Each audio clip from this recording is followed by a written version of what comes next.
welcome, welcome, welcome, Lisa. It's so great to have you. Thank you. Yeah. So, Lisa, you are a psychic medium. Of course, that's how I met you. And then you were also an animal communicator. You've always been into the animal communication. That just kind of boggles my mind. So, with over 25 years of experience, oh my gosh, that sounds like me. So, as a child, you could hear electricity.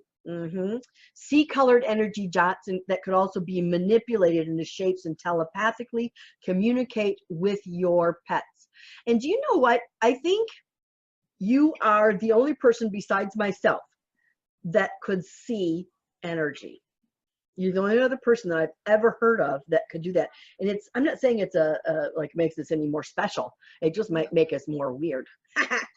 So yeah.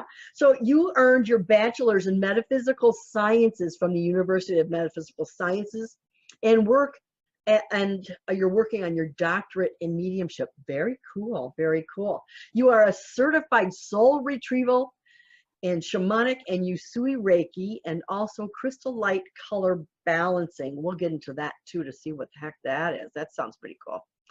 So Lisa's been featured on local cable TV and national psychic radio talk shows. In 2006, she was showcased in Jennifer Diamond's Top 50 Psychics and Mediums in the U.S.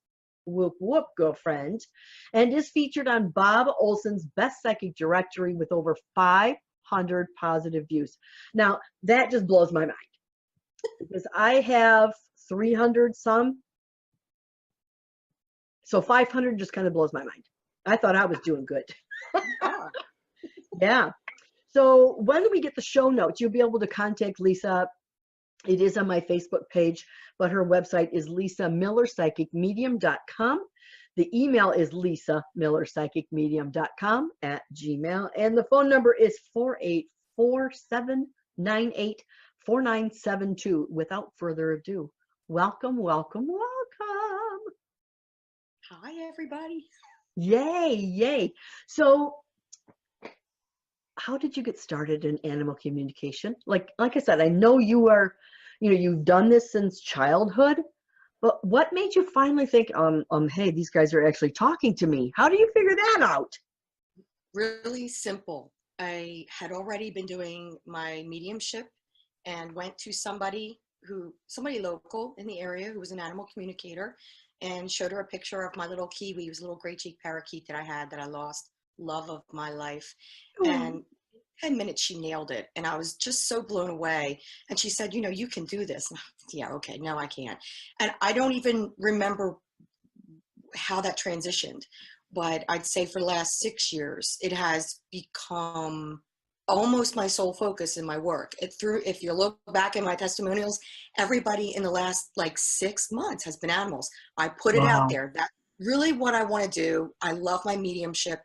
Everybody out there is now, a medium, and great, go for it.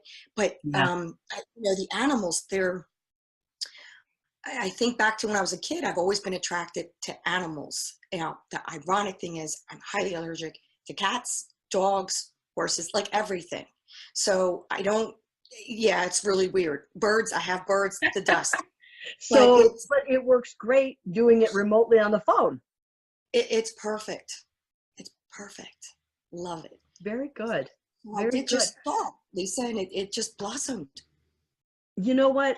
I was talking to a colleague and student yesterday how, we start out thinking this is where we want to be, and then either the clients dictate where you are going, or the universe steps in and says, no, we're going to take that away. We want you to move here. And it sounds like pretty much that's what's going on here, where your expertise has really grown in that area and you're becoming known for that, which is so needed because, as well as I do, that our pets are our children, period.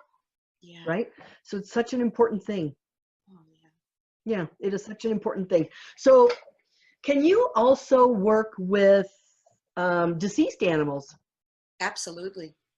It is just like in mediumship. You're working with their soul, and they're very open. I personally find when I do mediumship with people, sometimes I tend to be a little slow in the beginning, and I don't know if it's the person in front of me is nervous as you know, they're nervous when they come. They don't know what to Sure. expect.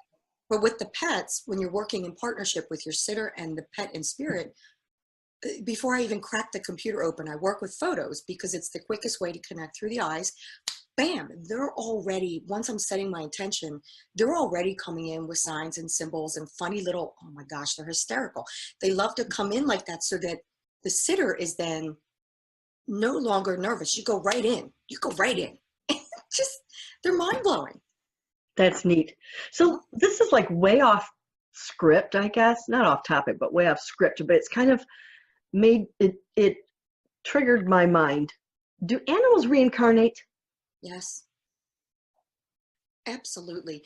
What That's what I thought, but Yeah, what I find is, a lot of people who call me, I don't advertise that I work through that because it's such a deep issue.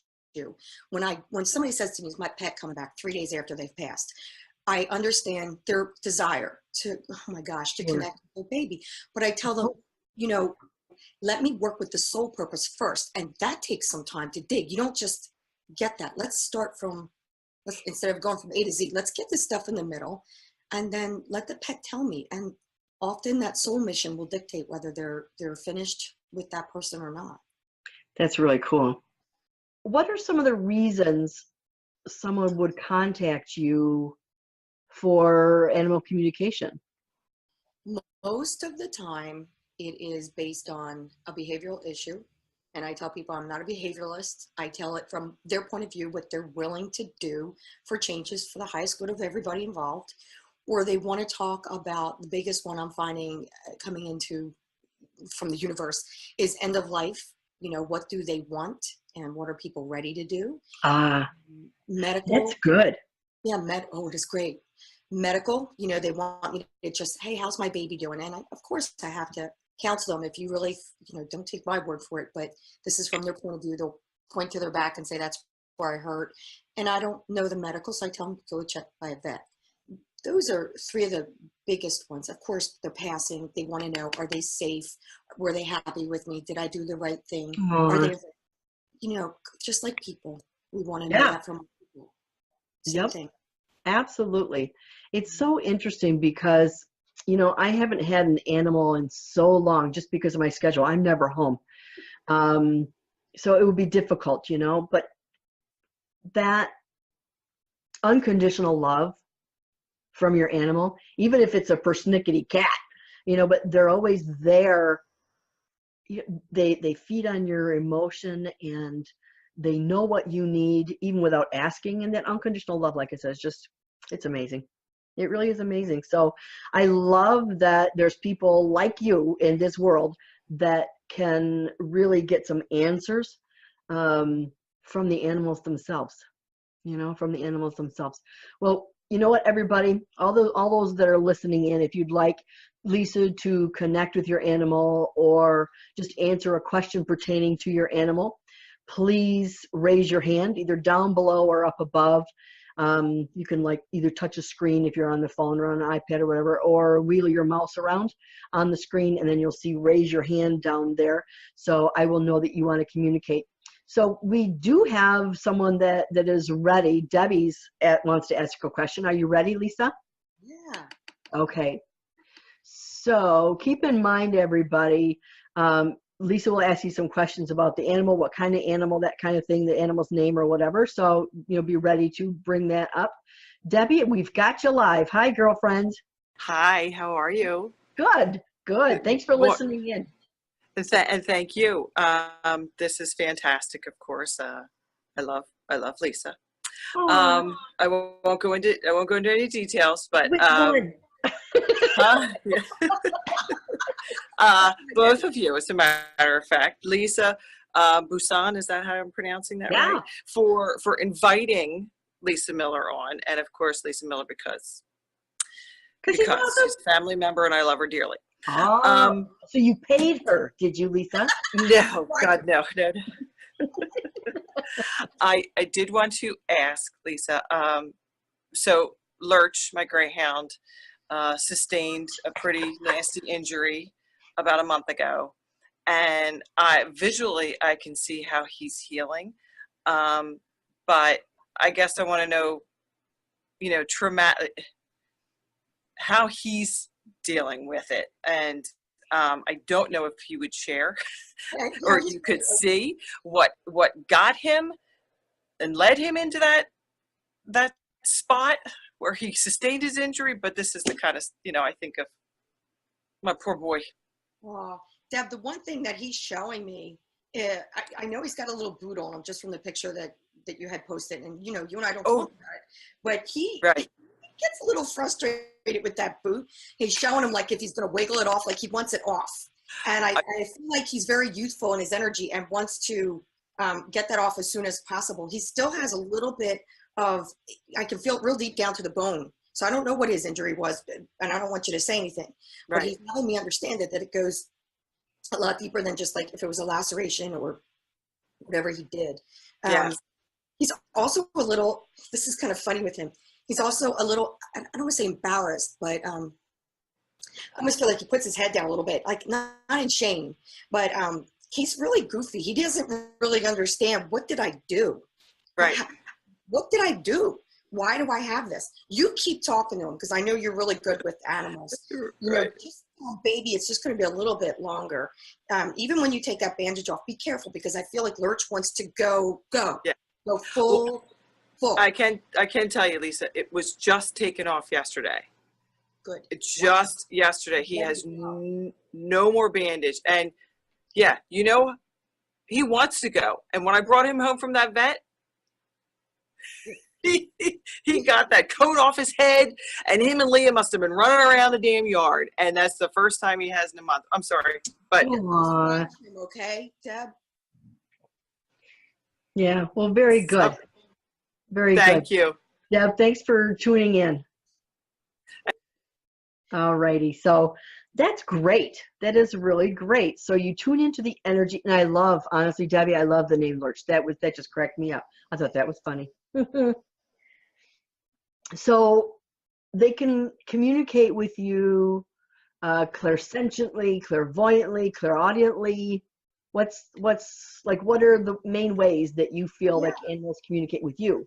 For me, most of the time when I perceive, I feel deep.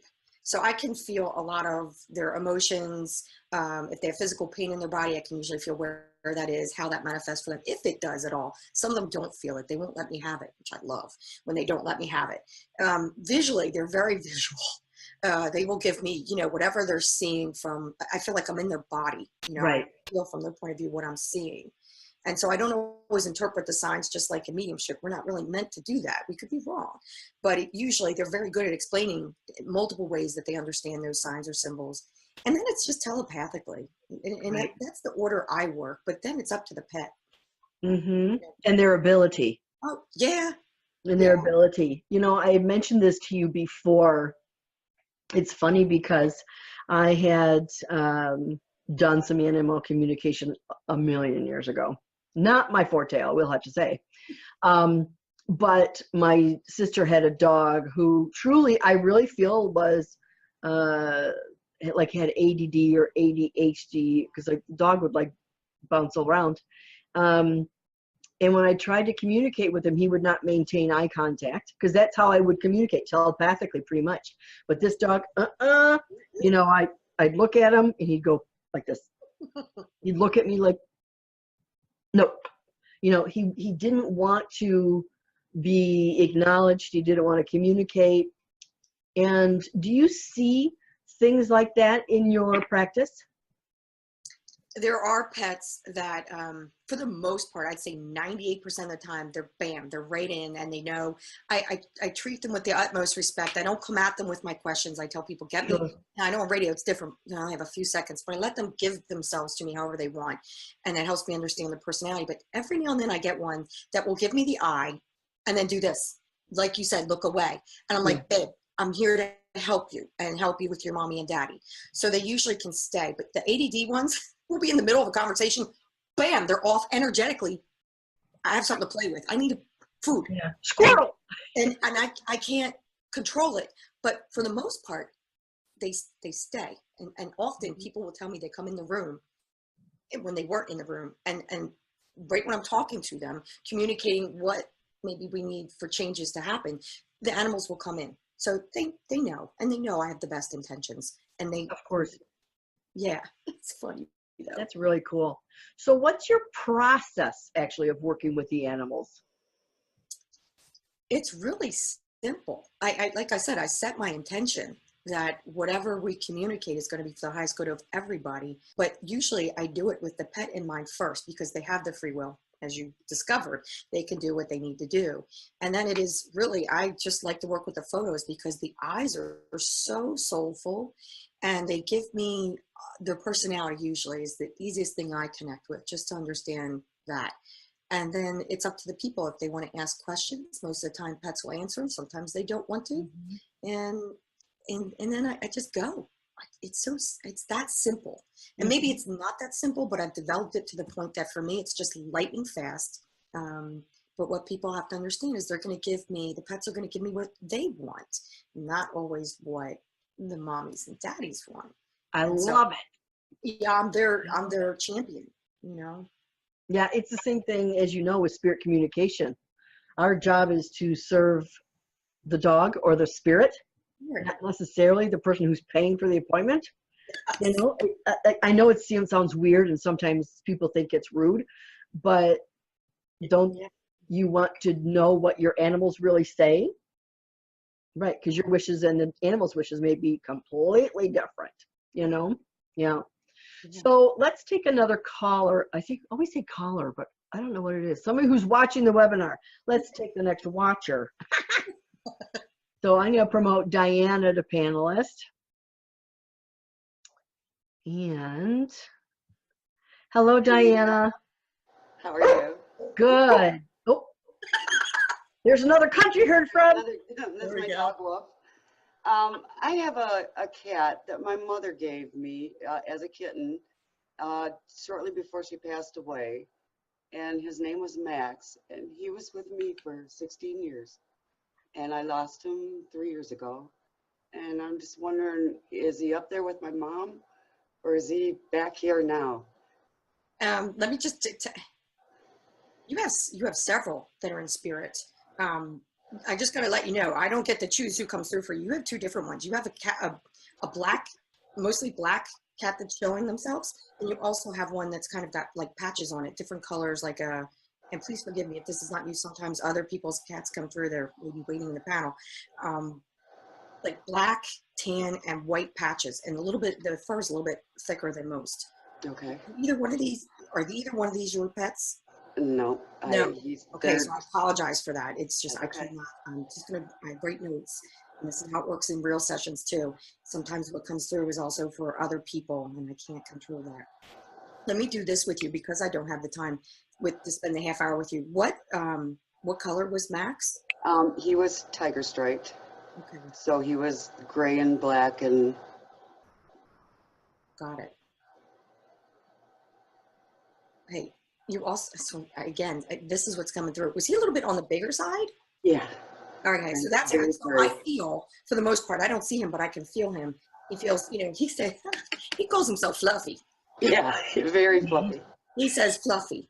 I want you to understand with him, he does come for visits. And whoever that dog was behind you, that dog is aware that Max is coming in for visits. Max has let me understand that Max a he? Yeah. He's got several spots that are his favorite spots. He does like windows. Yeah. I mean, most cats do. But what is the dog's name that was in the background? Wolf. Of course. Pay attention to Wolf, because what Max wants you to understand is how he comes around for visits. Wolf will be kind of your radar detector and will literally stop and stare. Now, they're friends. These two get along really nice, and I know that sounds crazy. Having a cat. He loves the two cats we have now, too. It makes sense to me. But Max really likes Wolf. Not even talking about the other cats, like, oh, whatever. But likes your dog. I don't necessarily get, this is just my thing. I don't always get who they're with on the other side, meaning like people. Okay. What happens for me is it's more about connecting to you and how they come around you. And he's coming in for visits. That's very awesome. good. Very good. So Diana, know that your baby's with you all the time. Of course he is.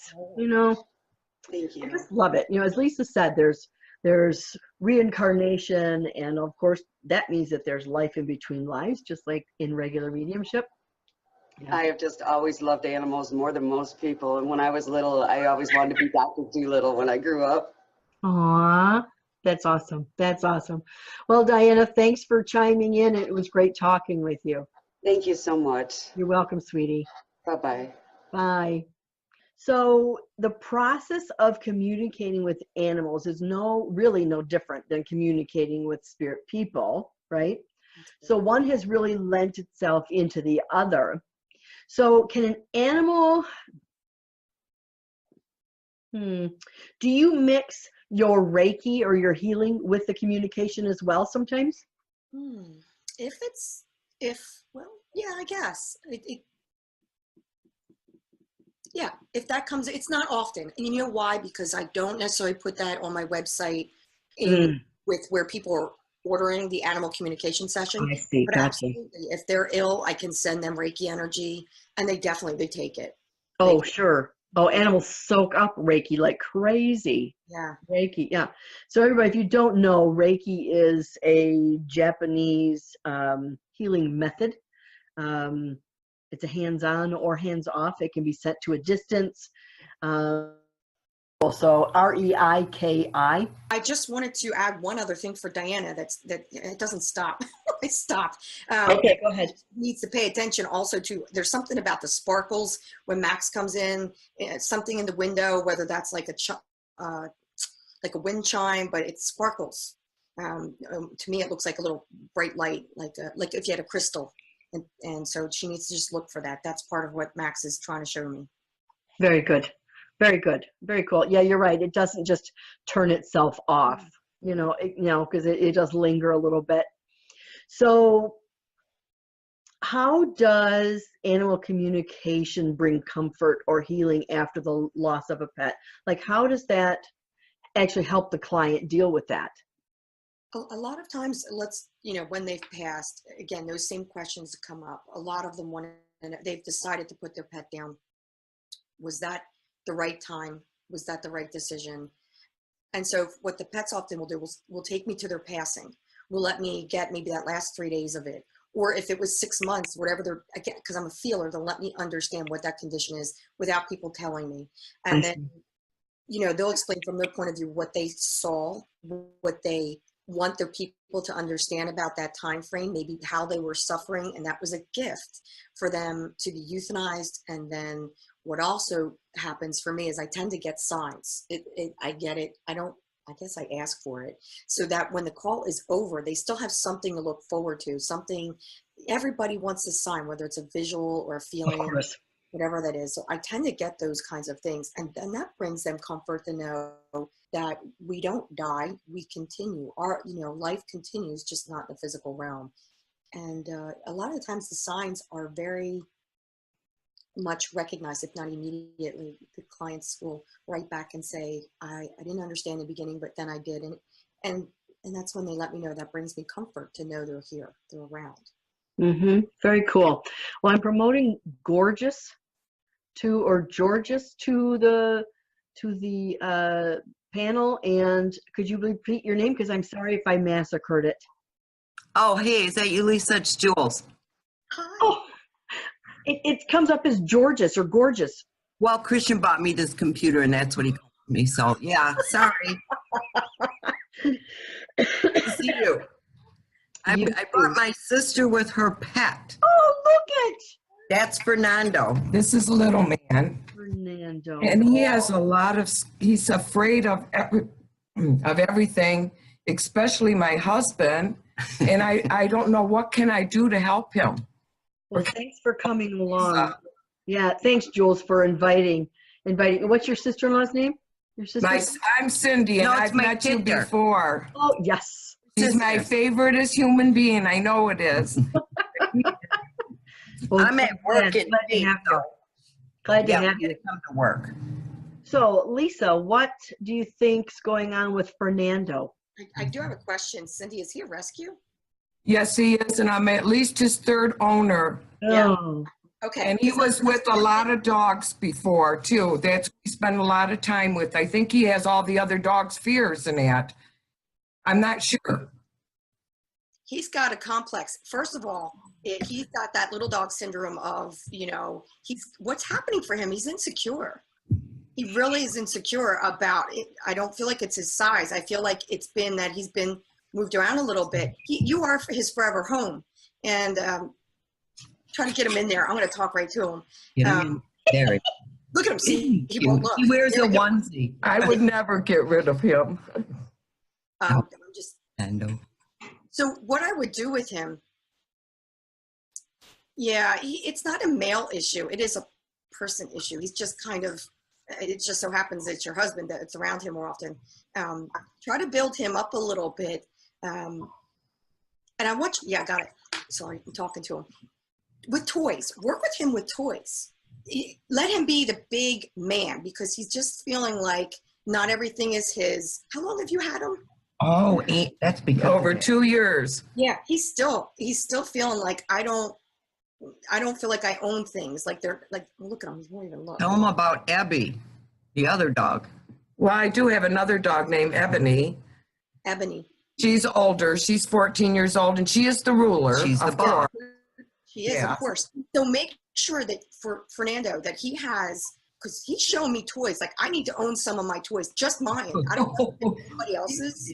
They have to be mine, but it has to come from you. Like this is for you, and it Okay. cannot be scented with ebony. It just, in other words, have single play time with Fernando. Just you first until that really gets to be built. Like that toy is just mine, and then put it away. Do not leave it out for your other dog, and then have your husband do the same thing because that's what's going to happen is Fernando's going to have that scented all for himself, and it's going to start to build some confidence in him, and then that's going to start to translate to how he works with people.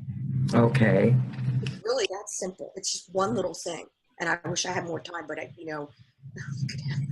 That's really great. You love him.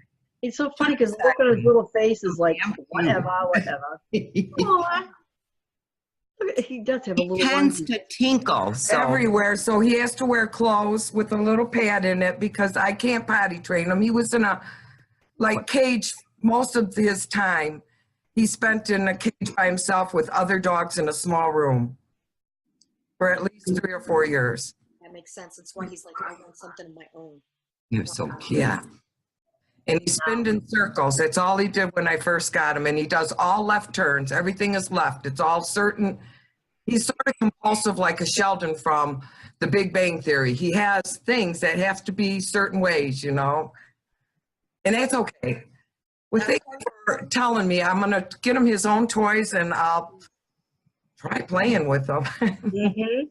Just him. Yes. Yeah, it's funny, because I just get the sense that he needs to know that he's a priority. Yes. I try to make him feel that. I truly do. He knows I love him very much. I know that.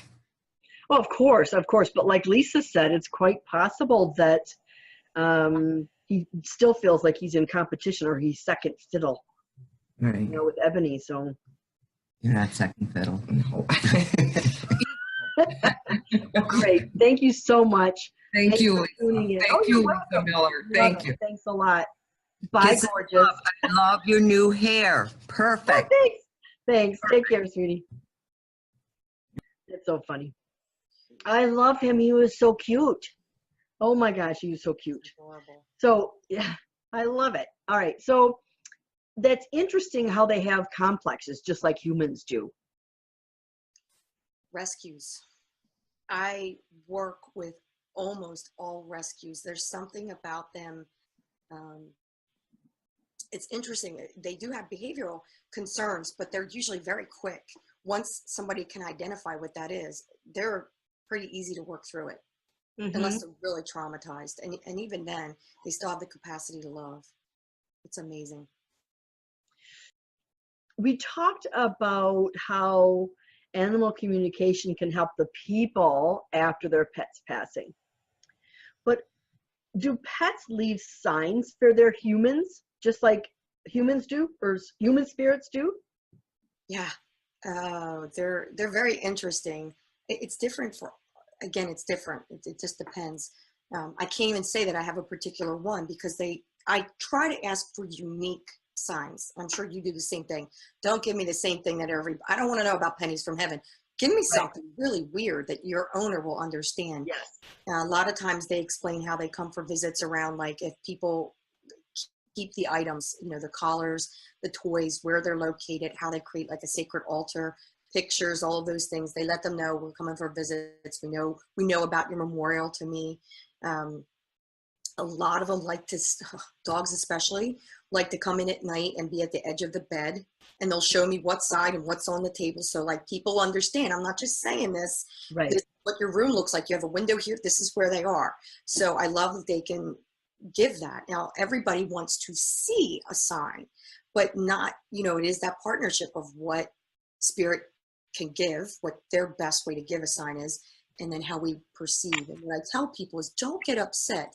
Those first few weeks when your pet passes, you're in deep grief, you're in shock, denial, you go through anger, like just like people, worse sometimes, and you want to see, but just think like you're inside yourself, so you're not going to see what's external. And then what I tell them is just go and have a moment of quietness. That's important if you're going to perceive signs, to be in your own state of presence and openness. Go take a bath or something where you're not distracted, and then just let them come in and you'll start to perceive. Some pets are really ornery and love to knock things over, you know, pictures, keys. Some of them hide things just like people. A lot of them like to talk about their Scooby snacks that are going to be found. Yeah, Scooby snacks found in places that you would never think that. And some people say, well, my pet's been gone a year. I'm not saying you didn't vacuum, but there's a Scooby snack hiding, you know, behind the couch. And, you know, and sure enough, there they are. And so, Oh you my know, gosh. mind blowing. I love that. That just warms my heart. It really does, that they can provide such accurate messages and evidence that's just astounding. It's just astounding. It really is. So do you do any work with like large animals, or is it mostly cats and dogs and house pets? Horses are really big where I am. This is horse Okay. country. They're amazing. Yes, they are. And you know, everybody makes fun of the cats. They stereotype them. They're not all like that. Some are like dogs. Dogs are dogs. Horses are people. Yes, I do agree. Oh, so willful. Ooh. So I do agree. yeah. I was called one time to work with a horse. She was an adoption, but the owner had her about 4 years, and she'd just been ornery, you know, just an ornery old lady. And when I went to see her, I swear to God, my head came up to the bottom of her belly. Yeah. So she was like a female Clydesdale. She was just monstrous. So it was a little intimidating. But as soon as I got with her, you know, and I rubbed her and I told her how beautiful she was, and, you know, just, you know, praised her up one wall and down the other. And she finally looked at me, because like before she was like I was all over her, you know, her front end, her hind end, her sides, and she was like, not paying attention. And after about 20 minutes of adoring her, she finally looked at me. It was like, okay, we can start talking now, you know. Yeah. And hers was mistrust, right? Mistrust, and pain, physical pain, but where there was no outward signs and there was no redness or swelling or anything like that. But it was almost like this might sound kind of funny, but it was almost like she had fibromyalgia. Oh. It was really kind of a strange thing. So in the shoulder areas and, you know, that type of thing. So I know what you're talking about. The large animals, like, oh, yeah, they're just like people. They're just like people. And what's funny is, I want to mention this because this just cracks me up. So where my younger sister lives, she lives not too far from a farm. And there's always cows there. Well, she doesn't know the actual name of the cows, but she's named them. She goes walking by the farm all the time on her daily jaunts. So she walks by the farm, and now they come to visit her. And I don't know if she's telepathically communicating with them, but there's got to be something going on, because they are just in love with my sister. You know, she'll talk to them, and, you know, well, I don't know what she says, but whatever. So, but I just think that's really cool. Obviously, they're getting something. Oh, yeah. You know, maybe it's just the attention. Yeah. Maybe it's just the People intention. walk around with their own form of energy. So, Right. yeah. Have you ever heard of, I'm probably going to massacre this, calming? Kulning. I think it's calming. It's cow calling. Cow Wow. calling, yeah. So if you do a little Google search on cow calling or calming, I think it's Kulning or something like that. It's not really a yodel. It's more like I can't describe it. It's cool though. It's really cool. So anyways, if I remember, I'll put that link in the show notes. So let's take another attendee. Oh gosh, I don't know your first name. It's a nickname, Chala, so I'm not sure if this is Rochelle or whatever that is, but we'll get you in just a second. I'm promoting you to a panelist. Hi there. Oh, Choya. Hello there. I know this lady. Like, mind you, I don't have my glasses on. This is my older sister, Deb. Ah. So, hi, baby doll. I see you're at work playing hooky, huh? Yeah. So you have a question for Lisa? I do. Sure. You know, when Choya died unexpectedly, did she know how much I cared? What is Choya? Choya is a black standard poodle. Okay. I feel like she lived a long life. She was not like real young when she passed. She was 8. That's not that long. Okay.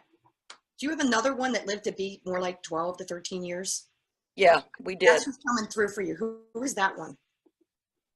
Sarah lived to be 12 or 13. Sarah. And is that also another poodle? Yep, that's all I've got is poodles. Okay. So just know, I spoke about this earlier. I don't get to choose. You don't get to choose. This is the one that you have coming through for you. And it doesn't mean that, is it Chola? Choya. Like Yeah. the cat. That's why I saw it too. And it's like, oh, Chola. No. This is the one that comes in for you. And was this like 2 or 3 poodles? Like if you have more, is this 2 or 3 back? Yes, it is, because I have 2 right now. Okay. Yeah. I got to go with what I'm getting, okay? Because this is who's coming through for you. And this happens in sessions too. Yeah. Sarah was a rescue. She loved you. And I mean, her energy is coming through real soft around you. And I don't know if you understood how much she loved you. And this, I'm going to tell you something. When she's pushing past other spirits, that tells me a little bit about her, that she has the need to let you know that. Like she's pushing everybody else aside. That's a masculine energy, what I would call masculine energy, very strong. But yet I feel like she's gentle. That she was not. Yeah, but she's just got to make sure she gets heard. So just know she's the one coming through for you to let you know that. Yeah. I'm not getting the, wait a minute. Yes, I am. The other one's male. Female. We've Female? only had, yeah. Say the name again. Choya. Choya's got the personality. Very, oh my gosh, very youthful energy. And not just because young, but youthful, like big energy. And Yeah. what was the question around this one again? Just to know that you loved? Yeah. He comes around you. Pay attention to some of the energies by your feet. When he comes for visits, he likes to do this little pattern of a circle. And he likes to do it right by your feet. You may feel like you're tripping up or like you're stepping over something. Yeah, that would be her. That's her? Yeah. That's how she's coming in. So, just know they always come in when there's love. So it's an equal exchange. The reason I keep saying male, her presence feels very masculine, which is very strong. I'm surprised Sarah got past the energy of Choya. Yes, I got it. So he's telling me I rip through the house. Like I am back and forth, back and forth. So you may feel that breeze real low and you'll be looking around like, is there a heater vent somewhere that's on or a door that's open? No, that's just the love. Like I got to come in for visits. Oh my gosh. It's funny because Choya passed away unexpectedly. And about a year later, we got another female and her daddy. And they were like rescues, but the female she's big. She's really huge, like 75 pounds for a standard poodle is big. And she is, if I go into a room, she's in the room. If I move to another room, she goes with me. She's like my little shadow. She goes everywhere I go. And she seems to have a huge vocabulary. Yes, she does. Yes, she does. And so did Choya. Yeah. Choya did too. Choya is the one that, to be honest with you, it kind of was overwhelming how clearly she was communicating. Like Lisa, you had said that the animals will show you things, right? Well, when I went to go visit Deb, Choya, when she was still here, like got right up in my face, like, let's talk. Let's talk. And she gave me some, oh my gosh, like there's no way I would have known that Sarah's bed is underneath my sister's bed right now. And it looks like an Indian blanket. And I would have known that. Like, how often do you go snooping underneath your sister's bed? Never.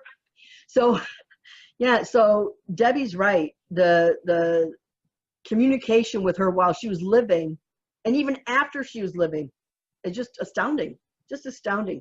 So, but she was a very smart dog. And poodles are always, in my findings, are very intelligent, no matter what kind of poodles they are. But so anyways, well, thanks for listening in, Deb. It was great seeing you. Next time I see Chala 8, I'll know it's you.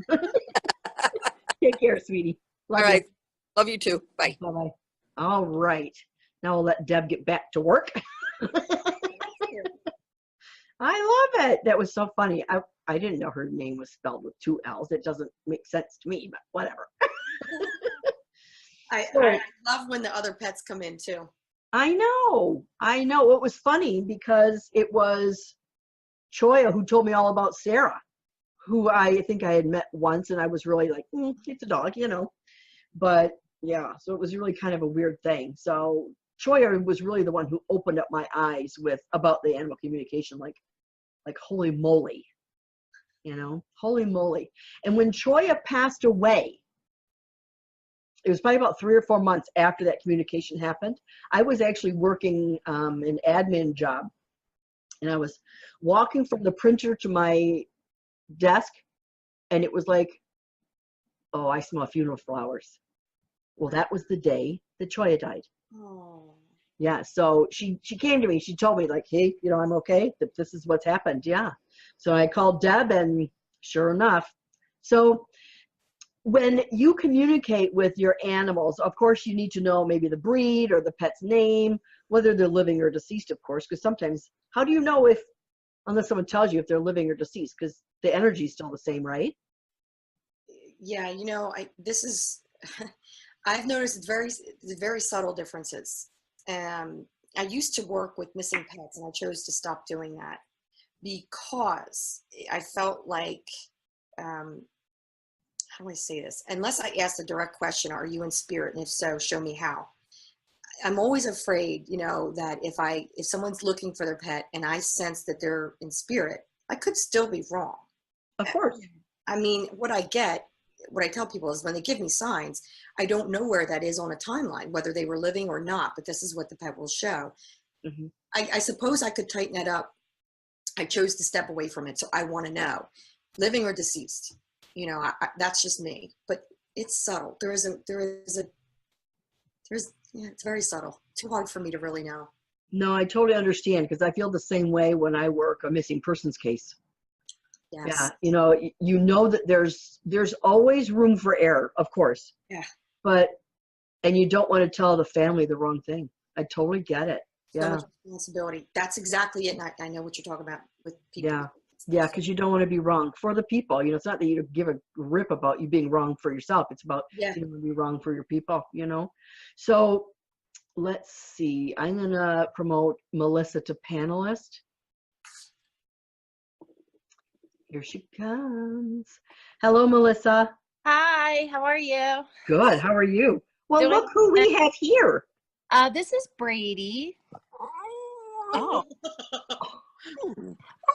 He's my Boston Terrier. Oh, listen to him. Just wants to talk. Hello, Brady. What's your question? He's Do you have kind a of question for us, Melissa? yeah. So Brady has been having some medical issues lately, and we just aren't getting the answers that we're looking for from his vet. And I just want to know, like, is there something that he wants that we just can't figure out? Okay, again, I don't have a lot of time to go into like exploring him necessarily myself. What is your vet telling you? I feel like they're not giving you anything. Well, he has hip dysplasia, which is causing severe arthritis, and it came on pretty fast. And he's pretty much having problems walking on his back leg. He's not putting his back leg down at all. And we've kind of exhausted all of the medicines and whatnot. Just aren't, can't pinpoint what he needs and what makes him comfortable. Yep. So is he, I feel like he's been either a little bit more fussier than usual. Do you understand what I mean? Like just a little bit more, he can't settle maybe as much as he used to, because I don't feel like he's such a talker though. He's so cute. But I do feel like he's either pacing or talking even a little bit more in, because I can hear it in his voice. For him, what I feel is like, if he's got hip dysplasia, it feels like something is spreading. I'm not saying it's a cancer. I would never do that. The way I feel cancer is a poke somewhere in my body. And I don't feel that with him, but I do feel like if it's muscular, it feels like it's moving more up his body, more from the back to the front. Okay. Yeah, I got it. So what he's also doing, he's let me understand how he has such a hard time settling. Like wiggling to the left, to the right. I cannot get comfortable. Oh, got it. Thank you. Have you tried using for him? He's so cute. He wants you to take a pillow and kind of elevate his back end. Okay. Do you know what I mean by that? Like yeah. if he's going to lay down, because he's a small dog, something that is maybe like an inch, like a pillow that's almost flattened, and put it, by his side and let him maneuver himself into it. For whatever reason, I feel like I literally want to take my back end and bump it out and just have it elevated. I honestly don't know what that's going to do for him, but it's what he's showing me. Okay. Sorry, he is talking to me. He's having me understand that will take some of literally the gravity pressure off of the hips for him. Okay. Just see if that won't help him. Okay. And I don't know how to tell you medically what's going on. I always tell people I'm not a vet. I can only tell you what the pets want me to understand and pass on to you that could help them. Right. But it does feel muscular in it. Yes, I got it. One other thing. I don't know if you've taken him to like a chiropractor who works on pets, but it feels like he understands like a little bit of his spine may be out of alignment when you're talking about the hip dysplasia. Yes, I got it. He's having me understand if you could get like they do doggy massages, it could help him. And heat also would help it because it's muscular. There's something muscular there. Okay. Mm-hmm. Wow, things. That really makes sense, because that would make sense to us, right? To manipulate or to massage, because the muscles, if it is muscular, it can easily pull the vertebrae out of place. Right. So that's great, Lisa. Good job. Very cool. Very cool. So thank you so much, Melissa, for tuning in and coming on air. All right. So Lisa, can you tell us one more time how people can get a hold of you? Best way is to visit the website, which is lisamillerpsychicmedium.com. You go on there and tons of information about the services that I provide and testimonials so people can read more about the effect of what a reading can do for them. My phone number is there. That's the best way. Everything's there. Awesome. Awesome. And I will also put those in the show notes when I air the edited version of this webinar, which will probably be by the end of the week. So I'm glad everything just finally came together. It was great talking with you and great seeing you as always. God bless you, sweetie. And everybody who's listening or who has their hand up and we weren't able to get to your questions, Lisa Miller, Psychic Medium, to get your animal questions answered, for readings. So do you offer half hour, full hours? What do you offer, honey? Yeah, usually with pets, half hour is plenty for 1 to 2 pets. I do it over the phone and work through the pictures, and it's wonderful. Real quick. Very good. Very good. Well, again, thank you so much. It was wonderful talking with you. And everybody, look at the show notes. Lisa's contact information will be there. Take care, honey. Bye. Thanks, Lisa.